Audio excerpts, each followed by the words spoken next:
नमस्कार, स्वागत है आपका। मैं हूं आपके साथ अनंत। बाबा रामदेव की पतंजलि दुनिया की दिग्गज एफएमसीजी कंपनियों के पसीने छुड़ा रही है।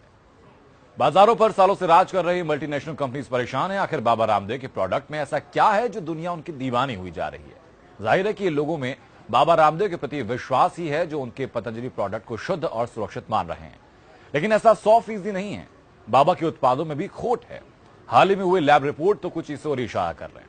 तो क्या बिजनेस टाइकून बनने के चक्कर में बाबा रामदेव दूसरी एफएमसीजी कंपनीज की तरह ही साम दाम दंड भेद की नीति पर चलने लगे? क्या बाबा का सपना है सिर्फ मनी?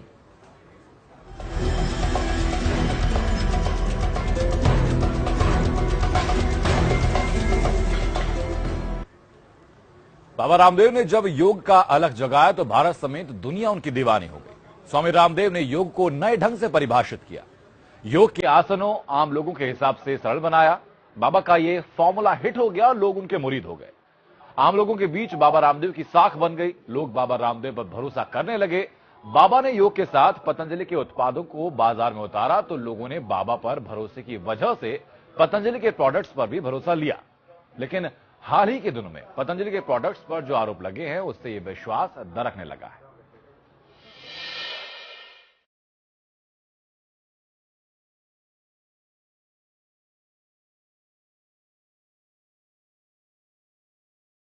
योग के जरिए दुनिया को निरोगी बनाने की मुहिम चला रहे बाबा रामदेव के पतंजलि प्रोडक्ट लोगों को रोगी बना रहे हैं।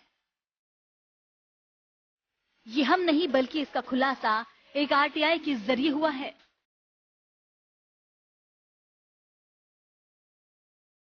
इस रिपोर्ट के मुताबिक पतंजलि के 40% प्रोडक्ट लैब टेस्ट में फेल हो गए। हरिद्वार के एक लैब में इनका क्वालिटी टेस्ट हुआ था, जिसमें पतंजलि के प्रोडक्ट गुणवत्ता में फेल पाए गए। यानी कि हमारे और आपके टीवी पर आकर बाबा रामदेव अपने प्रोडक्ट्स के बारे में जो शुद्धता का दावा करते थे वो आपको भ्रमित करने के लिए है।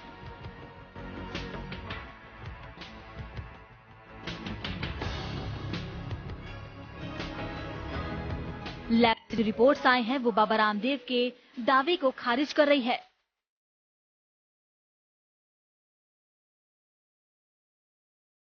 आरटीआई के अनुसार 2013 से 16 के बीच 82 सैंपल लिए गए थे, जिसमें से 32 उत्पाद की क्वालिटी मानकों पर खरी नहीं उतरी है। सुबह सुबह जिस आंवला जूस को आप अपनी सेहत बनाने के लिए पीते हैं वो भी आपकी सेहत बनाने के बजाय बिगाड़ सकता है। कुछ दिनों पहले पश्चिम बंगाल की पब्लिक हेल्थ लैब की जांच में पतंजलि का आंवला जूस फेल पाया गया था। उत्तराखंड की स्टेट गवर्नमेंट लैब रिपोर्ट के मुताबिक आंवला जूस की पीएच वैल्यू तय मानक से नीचे पाई गई। पीएच वैल्यू 7 से नीचे होने पर एसिडिटी और अन्य मेडिकल परेशानियां हो सकती है। लैब की इस रिपोर्ट के बाद से पिछले महीने सेना की कैंटीन ने भी पतंजलि के आंवला जूस पर बैन लगा दिया था। वहीं दूसरी तरफ आरटीआई खुलासे के अनुसार शिवलिंगी बीज में 31.66% विदेशी तत्व पाए गए थे। हाल ही में सरकार द्वारा पतंजलि के कुछ प्रोडक्ट्स के सैंपल की क्वालिटी की जांच की गई। इस जांच में पाया गया कि पतंजलि सरसों तेल, च्यवनप्राश, शहद, नमक, फ्रूट जैम और बेसन सरकार द्वारा माननीय मापदंडों से अलग है। ये सभी प्रोडक्ट्स के सैंपल क्वालिटी टेस्ट में फेल पाए गए हैं। लखनऊ में खाद्य विभाग की रिपोर्ट के अनुसार पतंजलि के प्रोडक्ट शहद में चीनी की मात्रा मिली है, तो वहीं बिस्कुट में सिंथेटिक कलर पाया गया। दिसंबर 2016 में खाद्य विभाग की टीम ने उन्नाव, बीकापुर में कई दुकानों पर छापा मारा था, जहां से पतंजलि का मैरी बिस्कुट और शहद के सैंपल लिए गए थे।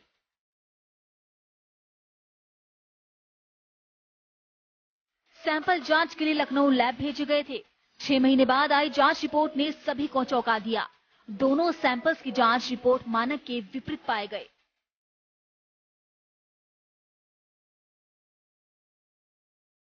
बिस्कुट के पैकेट पर 100% आटे से निर्मित होना लिखा है, जबकि इसमें मैदे के साथ सिंथेटिक रंग मिला है, जबकि शहद में चीनी की मात्रा पाई गई। लेकिन ये लखनऊ में 10वें महीने में हमारे यहाँ से सैंपल लिया गया था हनी का। इसकी रिपोर्ट जो हमारे यहाँ आई है उसमें हमारे खाद्य विश्लेषक का जो ओपिनियन है उसके हिसाब से 5 test positive it's reverse that modified added sugar present in the sample. Report के हिसाब से इसमें मॉडिफाइड शुगर है, hence sample is substandard. वहीं पतंजलि की हल्दी भी विवादों में घिरी रही।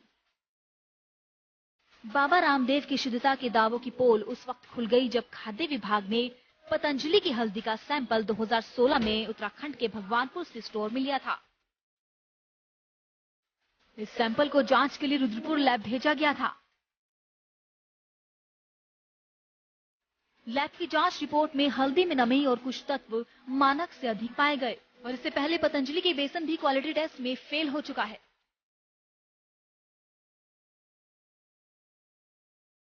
पतंजलि खाद्य उत्पादों के अलावा आयुर्वेदिक दवाओं के 18 नमूने जैसे कि अभिपट्टिका, तलसदाय, पूष्णलुगा, लवन भास्कर चूर्ण, योगराज, गुगलू, लक्षा गुगलू भी क्वालिटी मानकों पर कमजोर पाए गए हैं।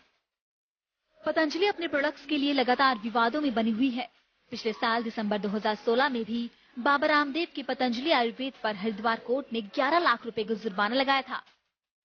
पतंजलि आयुर्वेद को अपने ब्रांड लेवल के अंतर्गत उन प्रोडक्ट्स के विज्ञापन प्रसारित करने का दोषी पाया गया जो कि प्रोडक्ट्स किसी दूसरे फर्म द्वारा बनाए गए थे, यानी कि मिस ब्रांडिंग का दोषी पाया गया था। वैसे भी आयुर्वेदिक दवाइयों के अलावा पतंजलि के अधिकांश उत्पाद स्वयं पतंजलि के उत्पाद नहीं है, बल्कि अन्य किसी का बनाया माल पतंजलि अपने ब्रांड नाम से बेच रही है या फिर बिकवा रही है।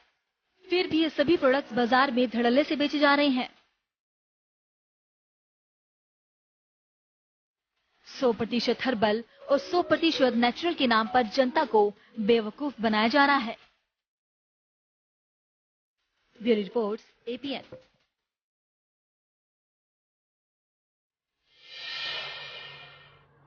बाबा रामदेव की पतंजलि सवालों के घेरे में। जिन प्रोडक्ट्स को लोगों ने आंख मूंद कर अपनाया था, उन प्रोडक्ट्स में बड़ा गड़बड़झाला सामने आ रहा है। हर्बल के नाम पर केमिकल के इस्तेमाल की बात सामने आई तो वहीं कई प्रोडक्ट्स स्वास्थ्य सुरक्षा मानकों पर खरे नहीं उतर रहे। आइए आपको दिखाते हैं पतंजलि का पूरा प्रपंच। बाबा रामदेव की पतंजलि अविश्वसनीय रूप से तरक्की कर रही है और इसके पीछे छुपा है करोड़ों भारतीयों का वो विश्वास जो उन्हें बाबा रामदेव पर है।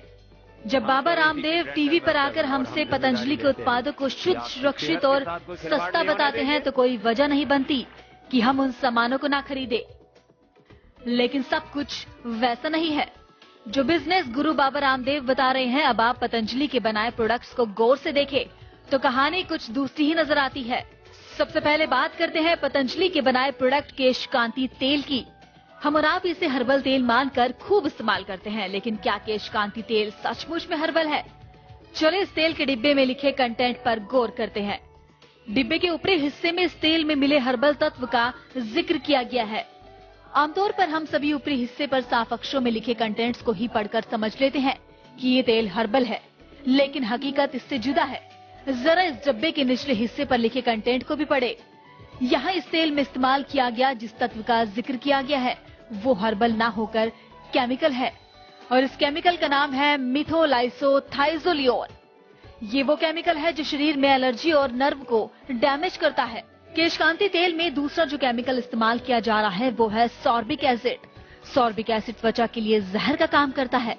अब जरा नीचे लिए एक और एलिमेंट पर गौर करें, ये है सोडियम बेंजोनेट।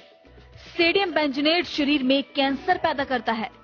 तो देखा आपने, पतंजलि के जिस केशकांति को आप हर्बल तेल समझकर अपने बालों में काले, लंबे और घने होने की उम्मीद पाते थे, वो दरअसल आपके बालों को फायदे के साथ साथ नुकसान भी पहुंचा रहा है।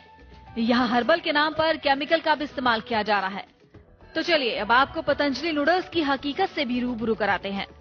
पतंजलि नूडल्स में इस्तेमाल की गई सामग्रियों पर गौर करें तो इसमें मैदा और आटा का इस्तेमाल किया गया है, लेकिन food and safety officers JP Singh के मुताबिक पतंजलि आटे में 2.69% ऐश कंटेंट है, जबकि सेफ्टी नियमों के मुताबिक ये 1% से ज्यादा नहीं होना चाहिए। वहीं पतंजलि का शहद भी अपनी मानकों पर खरा नहीं है। सबसे पहले तो ये FSSAI से अप्रूव नहीं और दूसरी तरफ इसमें चीनी की मिलावट की गई है। लैब टेस्ट में इस बात का खुलासा भी हो चुका है। पतंजलि घी भी आपकी सेहत के लिए सुरक्षित नहीं है। इस घी में वनस्पति तेल की मिलावट की गई है, जबकि घी को शुद्ध दिखाने के लिए रंग का इस्तेमाल भी किया गया।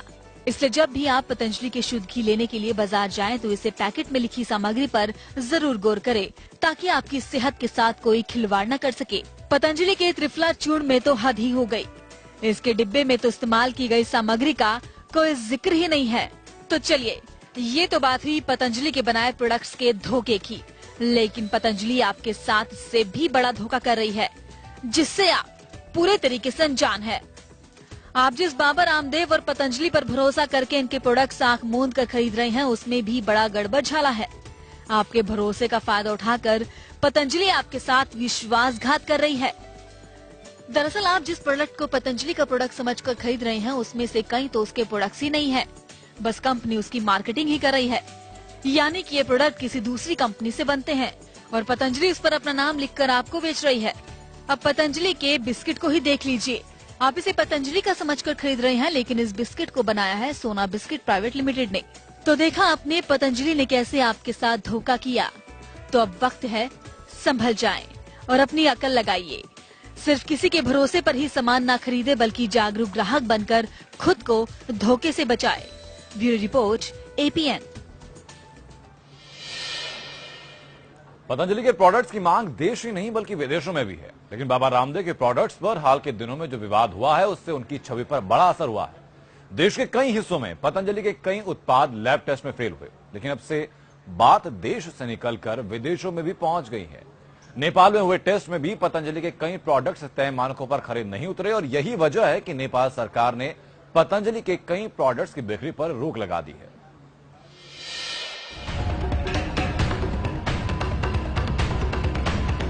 पतंजलि प्रोडक्ट को शुद्ध और सेहत के लिए फायदेमंद बनाने वाले लोगों की कमी नहीं।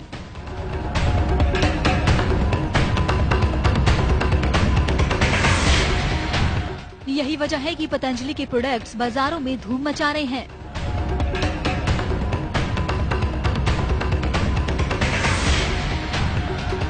और बाबा रामदेव एक बड़े उद्योगपति के तौर पर उभरे हैं।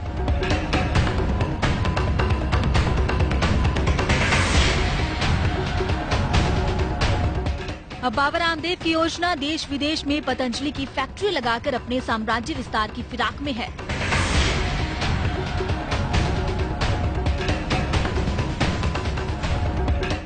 लेकिन बाबा की उम्मीदों पर नेपाल ने पानी फेर दिया है।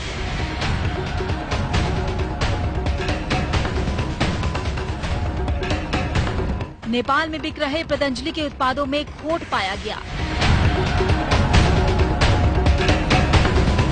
इन सब के बाद से नेपाल सरकार ने बाबा रामदेव को जोर का झटका दिया है।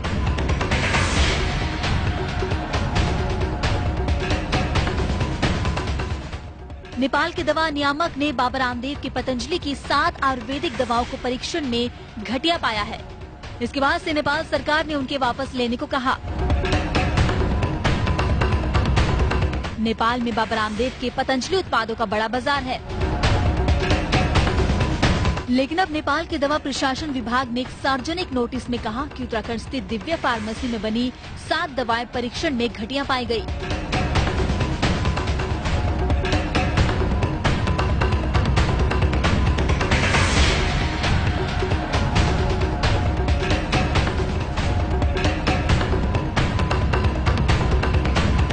सूक्ष्म जीव संबंधी परीक्षण में जो दवाएं घटिया पाई गई वे पतंजलि के वक्तोवल, आंवला चूर्ण, दिव्य गैसर, बकुची चूर्ण, त्रिफला चूर्ण, अश्वगंधा और अदरवेर चूर्ण है। विभाग की ओर से जारी नोटिस में नेपाल के विभिन्न केंद्रों पर बेचे जा रहे आयुर्वेदिक उत्पादों को जांच के मानकों पर खरा नहीं पाया गया। ऐसे में उस बैच के उत्पादों को बाजार में वापस लाने और तत्काल प्रभाव से उनकी बिक्री रोके जाने की बात कही गई। हालांकि नोटिस में स्पष्ट किया गया कि विभाग की ओर से पतंजलि उत्पादों की बिक्री या फिर व्यापार पर किसी तरह की कोई भी रोक नहीं लगाई गई है। रोक केवल मानकों पर खरे न पाए जाने वाले उत्पादों के संबंधित बैच पर लगाई गई है।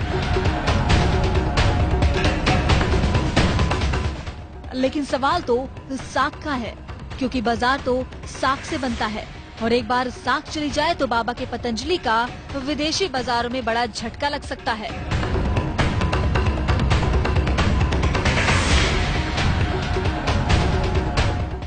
Bureau report APN।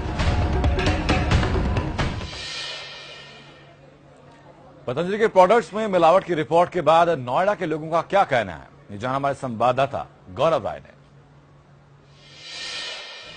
पतंजलि के प्रोडक्ट एक बार फिर विवादों में हैं। जी हां, आप लगातार जानते हैं कि पतंजलि के प्रोडक्ट को लेकर तमाम तरह के जांच हुए। हाल ही में लखनऊ में खाद्य विभाग ने जांच किया, उससे पहले भी जांच हो रखे हैं। उससे पहले उत्तराखंड के हाईकोर्ट ने इस पे 11 लाख का फाइन भी इम्पोज किया था।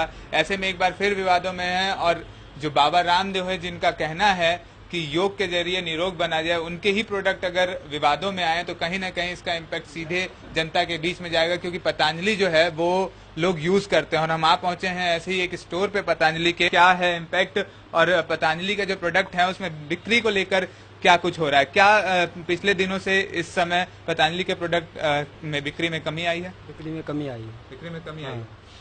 लोग क्या अभी भी पसंद कर रहे हैं या फिर अब जो पतंजलि पहले जैसे ब्रांड था उससे कहीं ना कहीं डिग्रेड हुआ है?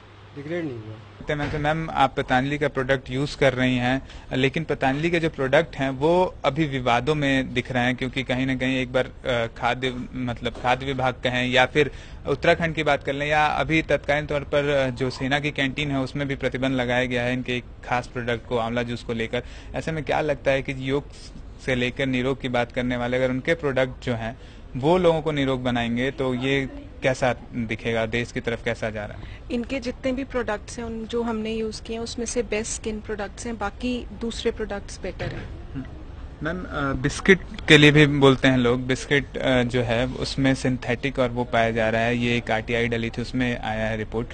तो क्या आप बिस्किट का भी यूज करते हैं? अगर आप बिस्किट का फ्लेवर देखेंगे, इनके खाए नहीं जाते, पर जो दूसरे ब्रांड्स के बिस्किट्स हैं वो ईटेबल ज्यादा है, या मे बी शुगर का फर्क होगा, आई डोंट नो। प्रोडक्ट जो है इनके, जहाँ तक मैं समझता हूँ, इनके प्रोडक्ट जो है अभी तक तो जो रिपोर्ट है और जो उनका कहना है, जो वो चैनल पे कहते हैं आस्था पे, वो ये है कि 100% प्योर हैं। आप कहीं भी इनको चेक करवा लो, किसी भी लैब में चेक करवा लो। अब आप जो बता रहे हो कि ये कि नई बात है, मैं समझता हूँ। सर, मैंने एक RTI डाली गई थी, उस RTI के रिपोर्ट के मुताबिक ये पाया गया है कि इनके कुछ सिलेक्टेड प्रोडक्ट्स हैं जो फेल कर गए हैं। मैं उसी बात को तो कह रहा हूँ। अभी तक तो ये मेरे ख्याल में किसी को, क्या इंटरनल आदमी को पता होगी जो कुछ होगा, बाहर वाले को तो किसी को कोई पता ही नहीं। सर, अब ये पब्लिक मैन को कोई पता नहीं है कि क्या RTI डाली गई है, क्या निकला है, क्या प्रोडक्ट के अंदर मतलब जो है इनका फेल हुए हैं, किस वजह से फेल हुए हैं, क्या चीज उसके अंदर ऐसी पड़ी है जो नुकसान करती है, क्या है? सर, आप पतंजलि का प्रोडक्ट खरीदना आए थे? मैं पतंजलि के प्रोडक्ट खरीदने आया हूँ, लेकिन किसी भी डिजीज का जो ट्रीटमेंट है, जो नॉर्मली पिछले हम लोगों ने 10 सालों में और जो काफी फास्ट एक्सपीरियंस मैंने कई लोगों से लिया है, उसमें 80% ट्रीटमेंट जो है योगा के थ्रू है, 20% सपोर्ट मेडिसिन करता है। सर, लेकिन इनके जो प्रोडक्ट्स हैं, सीधे प्रोडक्ट्स की बात करें तो इनके प्रोडक्ट्स हैं उस पे कोई रिसर्च एंड डेवलप R&D का नहीं है, कोई इंफ्रास्ट्रक्चर डेवलपमेंट नहीं है। आप भी अपने घर में कोई भी जड़ी बूटी को बनाकर, जिसका कोई स्टैंडर्ड नहीं है, कोई FSI मेंटेन नहीं होता है। कैमरामैन संजीत के साथ गौरव राय, APN न्यूज, नोएडा। उसी मुद्दे पर हमने बात की फूड एक्सपर्ट नीरज कोहली से। कि जब मांग और आपूर्ति में एक बहुत बड़ा डिफरेंस आता है, कंपनियां उस मांग के अनुरूप अगर अपना प्रोडक्ट नहीं बना पाती तो बाहर से प्रोडक्ट लेती हैं और अपनी लेबलिंग करती हैं। सवाल यह है कि आप अपना बनाएं या दूसरे से ले, लेकिन यह है कि आपको उसकी क्वालिटी, उसके मानक वो मेंटेन रखने चाहिए। आप मानक मेंटेन रखें, क्योंकि लेवल तो आपका लग रहा है, लोग आप ही को जान रहे हैं, आप कहीं से भी ले, लेकिन लोग दुनिया पतंजलि को जानती है, बाबा रामदेव को जानती है, तो आपको उस क्वालिटी को मेंटेन रखना है, उस मानक को मेंटेन रखना है, ये बड़ी बात है जी। पतंजलि के उत्पादों में मिलावट की रिपोर्ट के बाद हमारे संवाददाता खुर्रम निजामी ने बात की इलाहाबाद के एडवोकेट अजमल खान से और जानने की कोशिश की कि कानून में ऐसे मामले क्या सजा के प्रावधान में के अंतर्गत आते हैं। बाबा रामदेव की पतंजलि एक बार फिर सुर्खियों में है। इस बार मिस ब्रांडिंग और मिलावट को लेकर सुर्खियों में है। RTI के द्वारा खुलासा हुआ है कि पिछले 3 सालों में 82 सैंपल लिए गए थे पतंजलि के, जिसमें से तकरीबन 32 सैंपल फेल हो गए हैं। अब कानून क्या कहता है, कानून में प्रावधान क्या है, एक्ट क्या कहता है, इस पूरे मसले बात करने के लिए हमारे साथ मौजूद हैं इलाहाबाद हाईकोर्ट के अधिवक्ता अजमल खान। अजमल साहब, सवाल ये उठता है कि जब मिलावट पकड़ी जाती है या मिस ब्रांडिंग होती है तो कानून क्या कहता है, एक्ट क्या कहता है? देखिए, मिस ब्रांडिंग सैंपलिंग में अगर कोई मिस ब्रांडिंग दो अलग चीज है और कोई मिलावट पकड़ी जाती है वो अलग चीज। मिस ब्रांडिंग ये है कि आपके जो फूड प्रोडक्ट है उसमें जो कंटेंट्स नहीं है उसको आप एडवर्टाइज कर रहे हैं या बता रहे हैं, मिस ब्रांडिंग। उसके लिए सजा का अलग प्राविधान है। चैप्टर 9 जो है ये फूड सेफ्टी स्टैंडर्ड एक्ट का 2006 का, इसमें हर चीज के लिए अलग अलग प्राविधान है और सजा इसमें जो है वो अगर आप 1 लाख रुपए से लेकर 3 लाख रुपए तक का जुर्माना है, 3 महीने से लेकर लगभग 6 साल तक की सजा है। रिपीटिशन में वो ऑफेंस आपका पकड़ा जाता है, आप उस एक बार पकड़े गए फिर उसी ऑफेंस के लिए पकड़े गए कि आपने या मिस ब्रांडिंग की है या आपने उसमें कोई मिलावट की है या आपका फूड प्रोडक्ट सब स्टैंडर्ड है जो स्टैंडर्ड दिया गया है, तो उस सूरत में वो सजा दुगनी हो जाएगी। देश विदेश में करोड़ों लोगों को योग के जरिए निरोग बनाने वाले योग गुरु बाबा रामदेव एफएमसीजी बाजार पर भी राज कर रहे हैं। योग गुरु बाबा रामदेव अब बिजनेस गुरु बन गए हैं। ऐसा कोई प्रोडक्ट नहीं जो बाबा रामदेव की पतंजलि फैक्ट्री से नहीं निकल रहा हो। साबुन से लेकर शैम्पू तक और आटे से लेकर सरसों के तेल तक सब कुछ बनाकर बेचा जा रहा है। बाबा रामदेव ने एक ऐसा साम्राज्य खड़ा किया जिसे देखकर तो यह लगता है कि बाबा का सपना है सिर्फ मनी।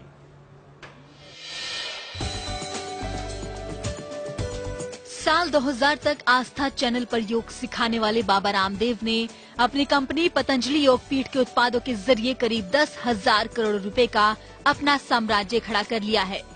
स्वामी रामदेव की कंपनी पतंजलि के प्रोडक्ट्स पूरे देश में आपको कहीं भी मिल जाएंगे। देश और दुनिया में पतंजलि एक बड़ा ब्रांड बनकर उभरा है। योग गुरु बाबा रामदेव ने पतंजलि कंपनी की 2007 में स्थापना की थी। पतंजलि की तरक्की 2012 से शुरू हुई, जब उनके लाखों भक्तों ने उनके उत्पादों में भरोसा जताया।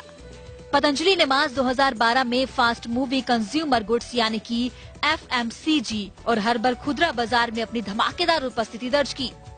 साल 2012 में जहां पतंजलि योगपीठ में करीब 200 बिक्री केंद्र थे, वो अब बढ़कर 5,000 के करीब पहुंच गए हैं।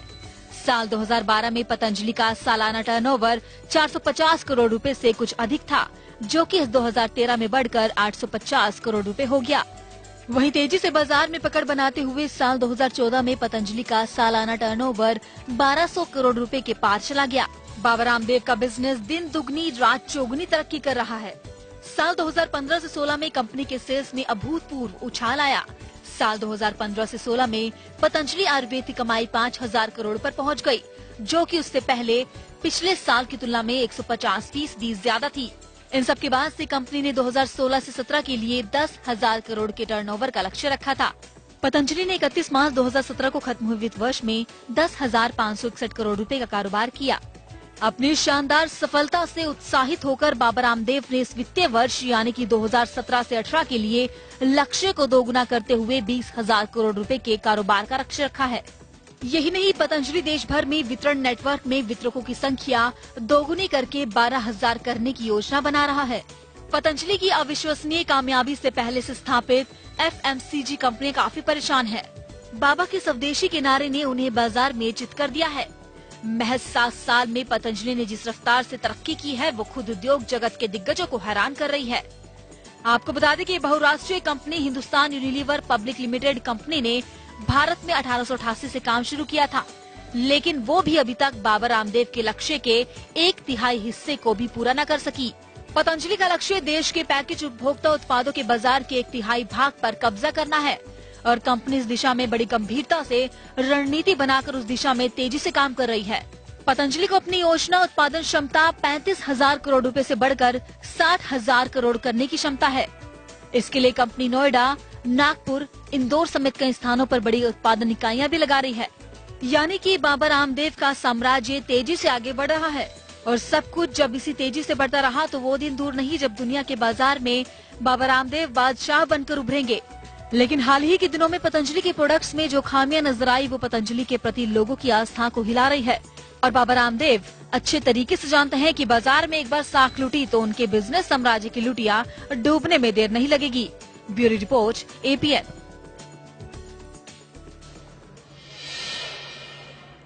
फिलहाल हमारी इस खास पेशकश में सिर्फ इतना ही रुकेंगे ब्रेक के लिए। ब्रेक के उस पार खबरें फिर पर लगातार जारी रहेंगी।